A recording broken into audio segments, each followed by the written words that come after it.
पाप कर्म का फल। बहुत समय पहले की बात है। एक राजा महल के आंगन में लंगर का आयोजन किया था। ब्राह्मणों को लंगर में भोजन करा रहा था।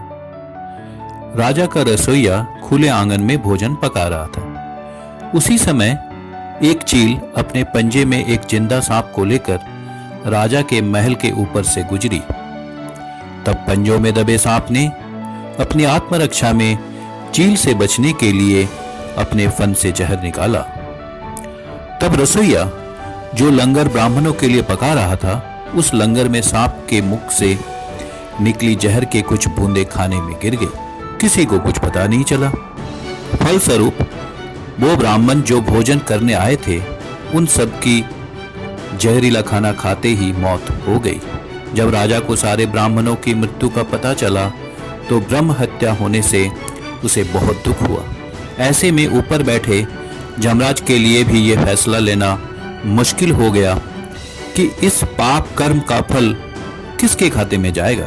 राजा जिसको पता ही नहीं था कि खाना जहरीला हो गया है, या रसोइया जिसको पता ही नहीं था कि खाना बनाते समय वो जहरीला हो गया, या वह चील जो जहरीला सांप लिए राजा के ऊपर से गुजरी, या वो सांप जिसने अपनी आत्मरक्षा में जहर निकाला। बहुत दिनों तक ये मामला यमराज के फाइल में अटका रहा। फिर कुछ समय बाद कुछ ब्राह्मण राजा से मिलने उस राज्य में आए और उन्होंने किसी महिला से महल का रास्ता पूछा। उस महिला ने महल का रास्ता तो बता दिया, पर रास्ता बताते के साथ साथ ब्राह्मणों से यह भी कह दिया कि देखो भाई, जरा ध्यान रखना, वो राजा अब जैसे ब्राह्मणों को खाने में जहर देकर मार देता है। बस जैसे ही उस महिला ने ये शब्द कहे, उसी समय यमराज ने फैसला ले लिया कि उन मृत ब्राह्मणों की मृत्यु का पाप का फल इस महिला के खाते में जाएगा और इसे उस पाप का फल भुगतना होगा। यमराज के दूतों ने पूछा, प्रभु ऐसा क्यों, जबकि उन मृत ब्राह्मणों की हत्या में उस महिला की कोई भूमिका भी नहीं थी।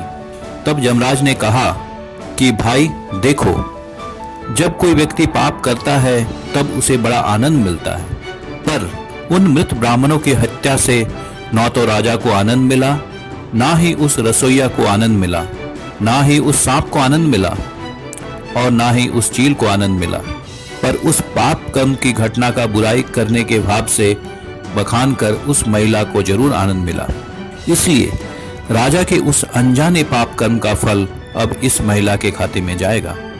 बस इसी घटना के तहत आज तक जब भी कोई व्यक्ति जब किसी दूसरे के पाप कर्म का बखान बुरे भाव से करता है, तब उस व्यक्ति का पापों का हिस्सा उस बुराई करने वाले के खाते में भी डाल दिया जाता है। अक्सर हम जीवन में सोचते हैं कि हमने जीवन में ऐसा कोई पाप नहीं किया, फिर भी हमारे जीवन में इतना कष्ट क्यों आया। ये कष्ट और कहीं से नहीं, बल्कि लोगों की बुराई करने के कारण उनके पाप कर्मों से आया होता है, जो बुराई करते ही हमारे खाते में ट्रांसफर हो जाता है। इसलिए आज से ही संकल्प कर ले कि किसी के भी और किसी भी पाप का बखान बुरे भाव से कभी नहीं करना, यानी किसी की भी बुराई या चुगली कभी नहीं करनी है। लेकिन यदि फिर भी हम ऐसा करते हैं तो हमें भी इसका फल आज नहीं तो कल जरूर भुगतना ही पड़ेगा। धन्यवाद।